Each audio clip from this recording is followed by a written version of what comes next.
할렐루야. 좌우를 보고 인사하겠습니다. 잘 되고 있습니다. 예배하면 더 잘 됩니다.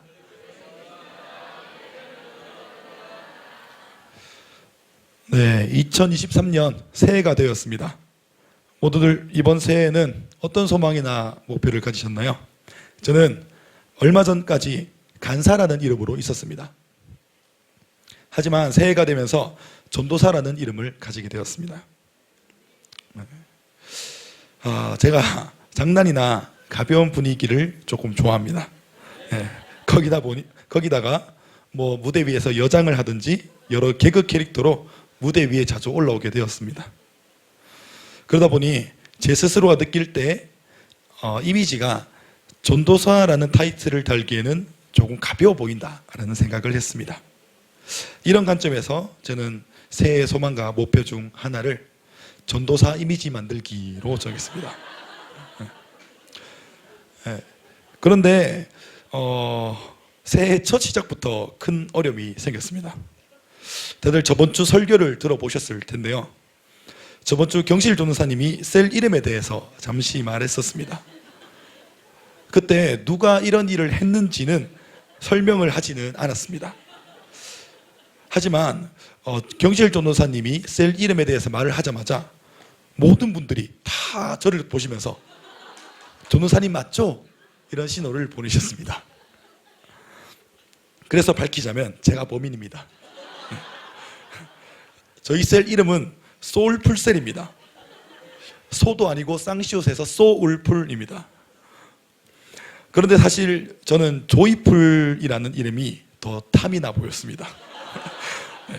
그래서 조이풀셀이라는 이름이 탐이 났었는데 저번 주 설교에서 등장한 이야기는 저의 이런 탐심이 본능적으로 일어나서 발생한 문제인 것 같습니다. 사실 저는 셀 이름 옆에 동그라미 하는 일은 설교 당일날 그때 알았습니다. 아무래도 이런 여러 가지 일들 때문에 저의 여러 역할 중 하나는 이슈 제조기가 아닐까 생각도 해봅니다. 아무튼 저는 이러한 이유에서 새해부터는 긴장해야겠다는 생각을 조금 소소하게 해봤습니다. 우리 모두는 새해에는 좋은 목표를 가지고 시작합니다. 그건 작년에도 마찬가지였겠죠? 그런데 작년의 목표와 계획은 다들 이루셨나요? 그렇지는 않습니다. 누군가는 매일 큐티를 해봐야지 했지만 실패했습니다. 누군가는 기도치를 만들어 봐야지 했지만 실패했을 것입니다. 또는 다이어트 해봐야지 했는데 결국엔 실패한 분들도 계실 겁니다. 괜찮습니다. 저도 실패했습니다. 사람이 무언가를 계획하고 도전하는 것에는 성공의 경험이 정말로 중요합니다. 하지만 우리는 매해 똑같은 새해 목표를 언제나 다이어리에 적습니다. 하지만 이내 다이어리 쓰기마저도 실패해서 어떤 목표를 가지고 있는지조차 잊어버리기도 합니다. 이처럼 우리에게 있어서 성공의 경험을 한다는 것은 쉬운 일은 아닙니다. 그 이유는 우리의 출신이 지금은 이렇게 멀쩡한 모습으로 예배의 자리에 앉아있지만 사실 우리의 출신은 실패와 낙심과 좌절에 있기 때문입니다. 예수님을 믿기 전 우리의 모습을 떠올려 본다면 우리는 집에서 이불킥을 날리고 싶을지도 모릅니다. 하지만 그런 실패 속에서 우리는 예수님을 만나 그럴듯하고 번듯한 모습을 가지고 살고 있습니다. 오늘 본문인 디모데전서는 바울의 서신입니다.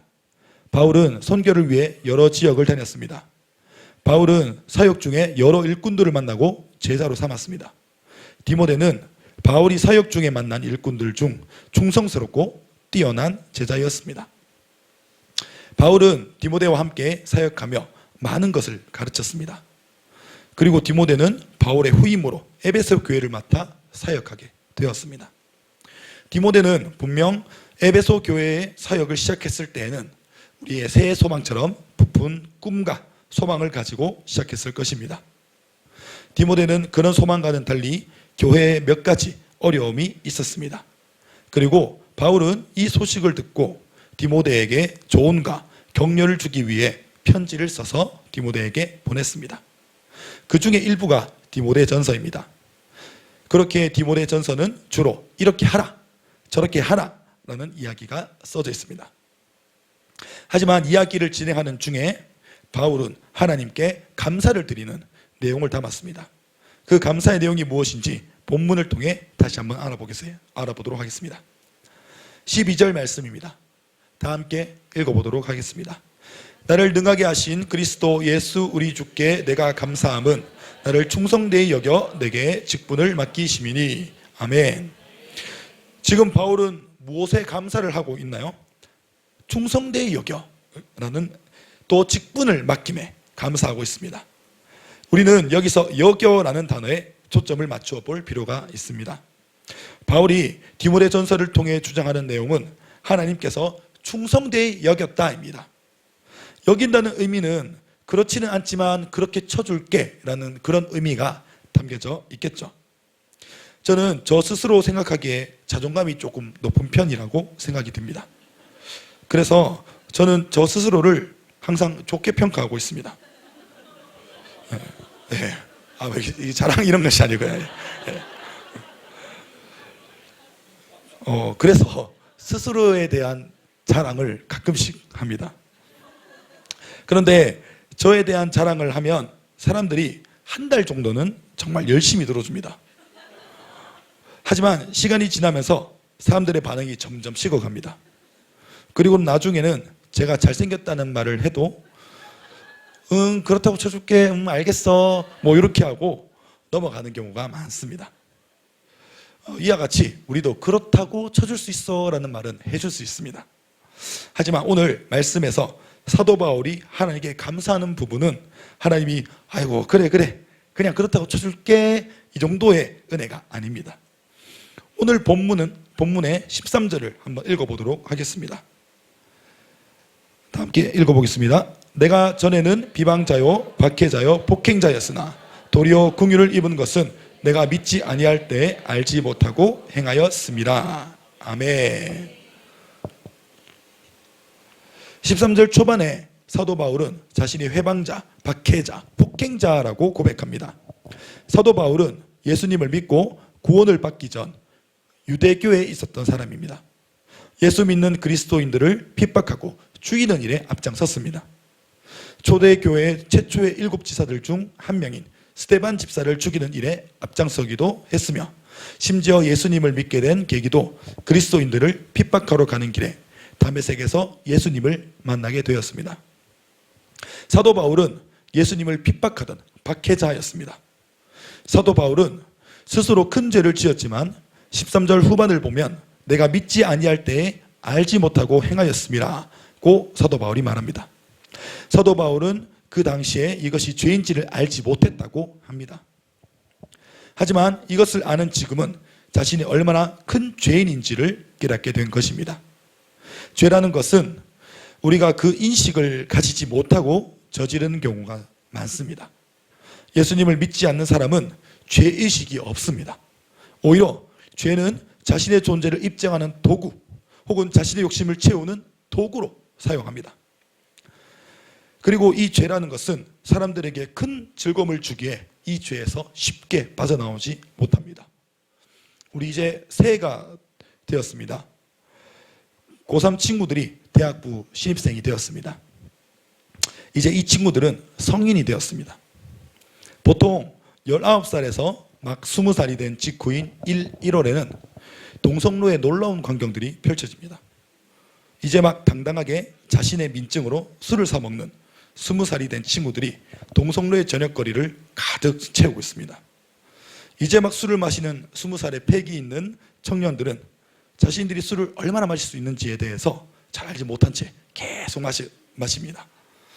그러다가 결국엔 집에 가지 못한 채로 길거리에 쓰러져 잠을 자는 모습들을 많이 볼 수 있습니다. 이 시기에 새벽 시간대에 동성로를 걸으면 이러한 이유로 쓰러져 노숙을 하고 있는 젊은 청년들의 모습을 볼 수 있습니다. 사실 저도 예수님을 믿기 전 20살이 되었을 때에는 자주 저런 모습을 보이기도 했습니다. 어느 날은 친구들과 술을 먹기 시작한 건 기억이 나는데 눈을 떠보니 한쪽 바지를 걷은 채 228 공원에서 노숙자들 사이에서 박스를 뒤집어 쓰고 자고 있던 적도 있었습니다. 또 한 번은 술이 취한 채 걷고 있었는데 쓰러져 있는 여성의 뺨을 때리고 있는 남성의 모습을 발견했습니다. 정의감에 불타올라서 그 남자를 쫓아내고 여성을 깨워서 경찰서에 데리고 가려고 했는데 눈을 뜬 여성은 저의 모습을 보고는 소리를 깍 지르며 도망을 갔습니다. 그리고는 그 여성이 경찰에 신고를 했고요. 저는 찾아온 경찰들에게 잡혀갈 뻔했으나 뒤에서 동영상을 찍고 있던 친구들이 그 동영상을 보여줘서 겨우 풀려난 적도 있었습니다. 분명 술을 먹고 자신의 통제력을 잃는 일은 엄연한 죄입니다. 하지만 이런 이야기들은 다시 한번 회상할 때에는 잠깐의 에피소드가 될 수도 있습니다. 하지만 우리가 이런 에피소드들이 모여져 죄송합니다. 이게 설교 순서가 바뀌었어가지고요. 네, 죄송합니다. 네, 신임 전도사님이니까 죄송합니다. 조금만 봐주시면 감사하겠습니다.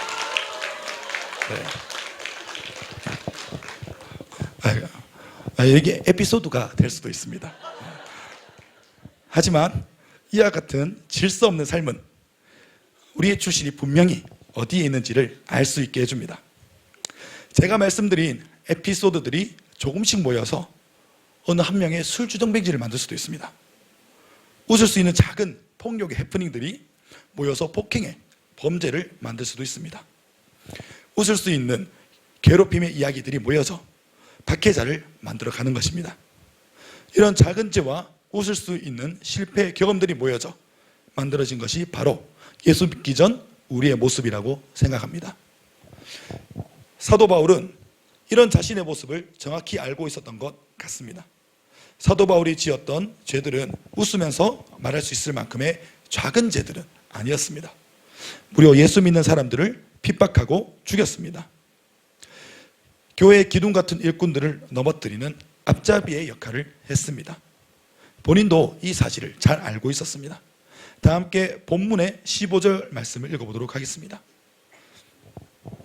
다 함께 읽어보겠습니다. 미쁘다 모든 사람이 받을 만한 이 말이여 그리스도 예수께서 죄인을 구원하시려고 세상에 임하셨다 하였도다. 죄인 중에 내가 괴순이라. 아멘. 사도 바울은 15절 후반에 자신을 죄인 중에 괴수라고 불렀습니다. 지금은 누군가를 세우는 번듯한 모습으로 살아가지만 사실 자신의 출신이 어디 있는지를 항상 기억하고 있는 것입니다. 사도 바울은 자신의 현재의 모습은 큰 은혜이며 축복임을 말하고 있습니다. 그 내용이 14절 말씀에서 나옵니다. 다 함께 읽어보도록 하겠습니다. 우리 주의 은혜가 그리스도 예수 안에 있는 믿음과 사랑과 함께 넘치도록 풍성하였도다. 아멘. 사도 바울은 자신이 받은 은혜가 넘치도록 풍성하였다고 고백합니다. 사실 사도 바울은 오늘 본문의 시작부터 자신이 얼마나 큰 은혜를 받았는지를 곧바로 고백하고 있습니다. 12절 말씀인데 한 번만 다시 읽어보도록 하겠습니다. 나를 능하게 하신 그리스도 예수 우리 주께 내가 감사함은 나를 충성되이 여겨 내게 직분을 맡기심이니. 아멘. 우리 12절 초반에 보면 나를 충성되이 여겨 라는 말씀이 있습니다. 여기서 여겨라는 단어는 헬라어 원문으로는 로기조마이라고 부릅니다. 로기조마이는 지금 우리가 읽는 성경에서는 단순히 여겨라고 표현되어 있습니다. 하지만 로기조마이의 뜻은 단순하지 않습니다.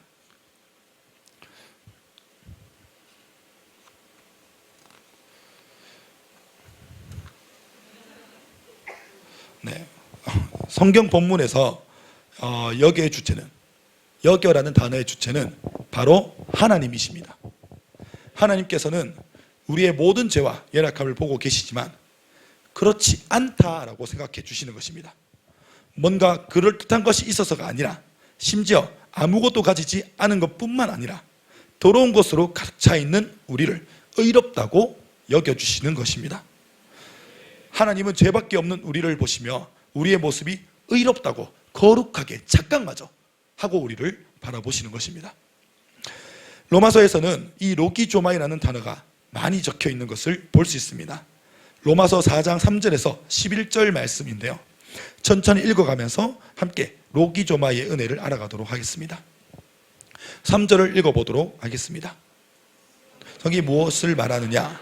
아브라함이 하나님을 믿음에 그것이 그에게 의로 여겨진 바 되었느니라. 아멘. 네, 아브라함이 하나님을 믿음에 그에게 의로 여겨진 바 되었느니라 라고 적혀 있습니다. 여기서 여겨가 바로 로기조마이입니다. 3절에서는 아브라함이 하나님을 믿어서 로기조마이 하였다고 합니다. 이어서 4절에서 6절 말씀을 읽어보도록 하겠습니다. 일하는 자에게는 그 삭시 은혜로 여겨지지 아니하고 보수로 여겨지거니와 이를 아니할지라도 경건하지 아니한 자를 의롭다 하시는 이를 믿는 자에게는 그의 믿음을 의로 여기시나니 이란 것이 없어 하나님께로 의로 역심을 받는 사람의 복에 대하여 다시 말한 바. 네, 아멘. 방금 읽은 말씀에서 이란 것이라는 표현이 나옵니다. 이 표현은 지금 읽는 성경에서 이란 것이라고 표현되어 있지만 이것을 또 다르게 얘기하면 율법을 행하다라는 뜻을 가집니다. 간단하게 말하자면 오늘 하나님께서 우리를 로기조마이 하실 때 무언가 완벽하게 해내서 의롭다고 여겨진 것이 아니라고 이야기하고 있습니다. 이어지는 말씀에서는 로기조마이 된 사람에 대해서 다윗이 이렇게 말하고 있습니다. 7절에서 8절 말씀인데 다 함께 읽어보도록 하겠습니다. 불법이 사함을 받고 죄가 가려짐을 받는 사람들은 복이 있고 주께서 그 죄를 인정하지 아니하실 사람은 복이 있도다 함과 같으니라. 아멘. 다윗은 로기조마이가 되어진 사람을 복되다고 표현하고 있습니다. 아까 본문에서도 바울은 자신이 로기조마이가 되어진 것에 대해서 은혜라고 표현했습니다. 이어서 9절에서 11절 말씀을 한번 읽어보도록 하겠습니다. 읽어보겠습니다. 그런즉 이 복이 할례자에게냐 혹은 무할례자에게도냐 무릇 우리가 말하기를 아브라함에게는 그 믿음이 의로 여겨졌다.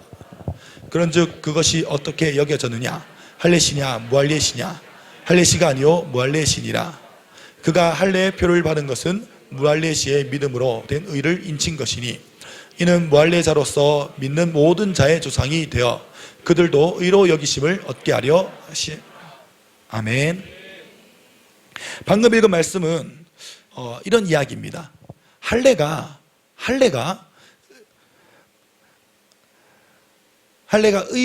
의로 여기심을 받음의 조건이 아니라 그 증거라고 이야기하고 있는 것입니다.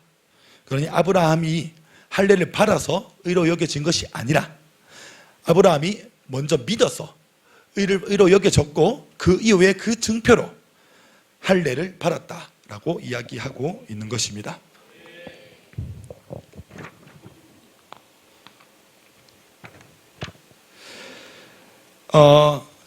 이전부터 유대인 남자들은 태어나면 반드시 할례를 받았습니다. 창세기에 기록된 대로 모든 유대인 남자들은 할례를 받았습니다. 이것은 유대인 율법으로 기록되어져 있습니다. 그렇게 이것을 어긴 사람은 죄를 짓는 것과 같았습니다. 하지만 사도 바울은 로마서 4장의 말씀을 통해 할례는 로기조마이의 조건이 아닌 로기조마이의 증표라고 말합니다. 그래서 사도 바울은 우리가 대단한 것을 가지거나 무언가를 해서 의롭다고 여겨지는 것이 아니라 이 모든 것은 은혜라고 표현하고 있습니다. 로기조마이가 은혜이며 정말로 감사한 것은 맞습니다. 하지만 하나님의 은혜 이면에 감추어진 또 다른 진실이 있습니다. 그것은 우리가 죄인이라는 것입니다. 쉽게 말하면 우리는 무언가 대단한 것을 가지고 시작하지 않았습니다. 우리는 가정, 직장, 학교, 관계 속에서 수많은 상처를 받았고 넘어지고 실패했습니다. 때로는 우리는 누군가를 상처 입히는 박해자요, 핍박자요, 폭행자로 살았을 수도 있습니다. 하지만 하나님의 은혜를 통해 우리는 우리의 연약함이 가려지고 의롭다고 여겨졌습니다. 그 은혜 속에서 우리는 우리의 지난 과거를 잊어버릴 수도 있었던 것입니다. 저는 지금 전도사가 되어서 여러분들 앞에 서 있습니다. 교회에 최근에 오신 분들은 그냥 오셨는데 제가 전도사로 보일 수는 있습니다. 하지만 그렇지는 않습니다.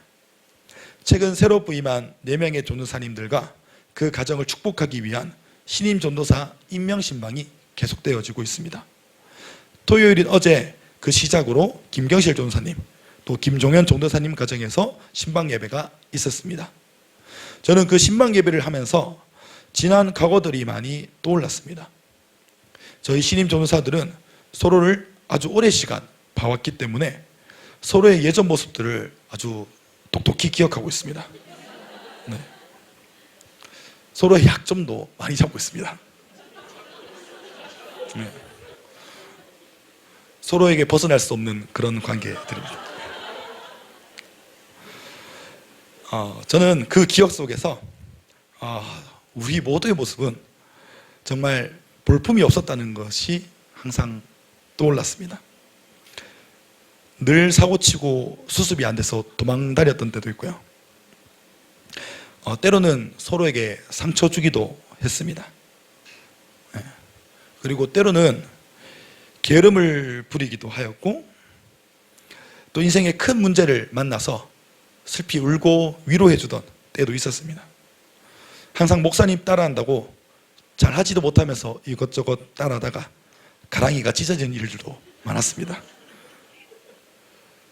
그러다가 목회를 하니 많이 하면서 서로 막 기도해 주기도 하고 고민을 들어주기도 했습니다. 그리고 같이 손잡고 일탈을 해보기도 했습니다.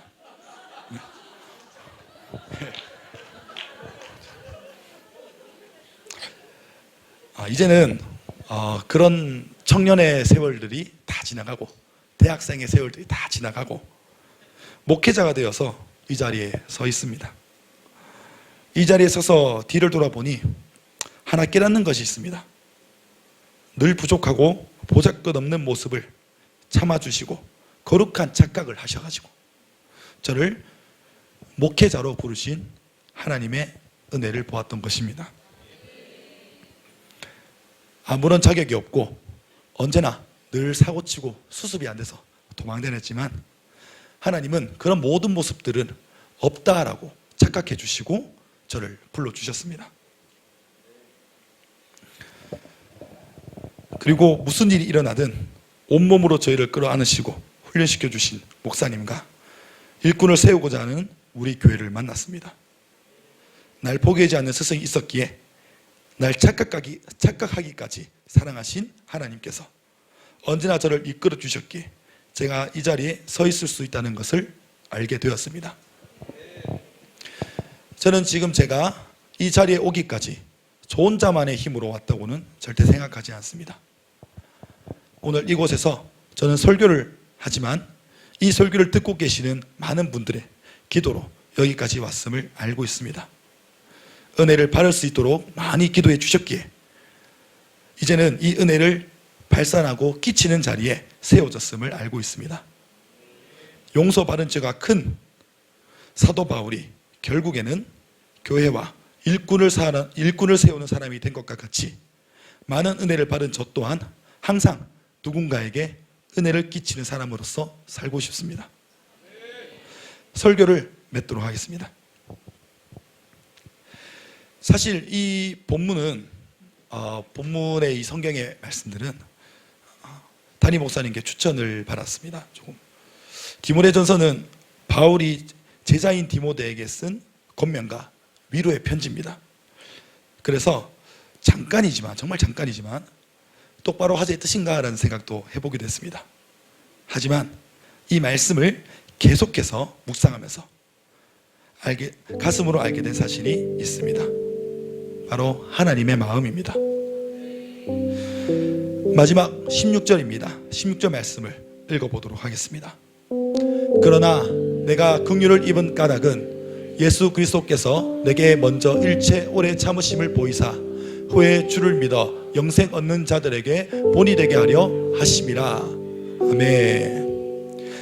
사도 바울은 15절에서 자신이 죄인 중에 괴수라는 것을 고백하였습니다. 그리고 16절에 와서 하나님이 자신에게 끝없이 참아주시는 자비를 베풀었다고 고백하였습니다.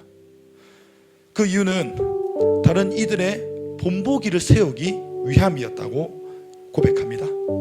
누군가는 본을 보이며 삶으로 메시지를 전할 수 있는 인생으로 만들어가기 위해서라는 것입니다. 그래서 저는 이 설교를 준비하고 또 이 말씀을 묵상하면서 제 모습을 많이 돌아봤습니다.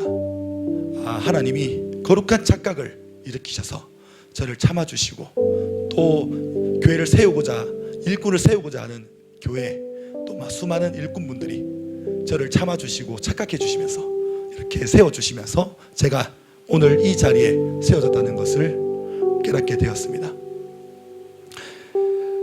이 설교를 함께 듣고 하나님께 나아가고자 애써가는 모든 동역자 여러분, 우리의 옛날 모습은 이제는 다 지나간 과거입니다. 하지만 하나님은 새것이 된 우리에게 과거의 흔적을 남겨두셨습니다. 이것은 기회만 되면 책 잡으시라는 그런 의미가 아닙니다. 우리 과거의 흔적을 통해 누군가에게 우리의 변화된 모습을 당당하게 자랑하게 하시려는 것입니다. 그러니 우리는 내가 어디서부터 왔는지를 항상 기억하며 변화시키려는 교회의 지도를 따라 항상 애써 나아가는 모두가 되기를 소망합니다.